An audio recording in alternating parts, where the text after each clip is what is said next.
চলতেছে। কি কি আছে কি খাচ্ছেন?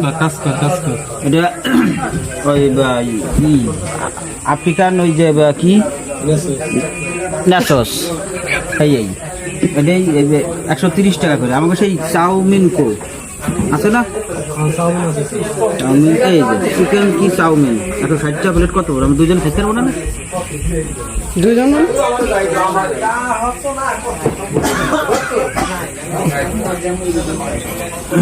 কি তুই এত দুইজন মানে আমি বুঝলাম না। এই যে সেম টু সেম গেঞ্জি গায়ে তুই টের পাও না? আমি কি দোষ করছি? তুই তো ক্যামেরাম্যান। যা খাবি বেচারাকে কইয়ে তারপরে তোর টিকটক কর, ফিকটক কর, যা কিছু কর, বানাইতে একটু টাইম লাগবে। এদিকে বুঝে তো কি জিনিস খাবি কয়া দে একটু। আরে এমন একটা নাও যে আমার একার হয়। মালাই সারুটি সে বুড়োটাকেও গেলে না বুড়ো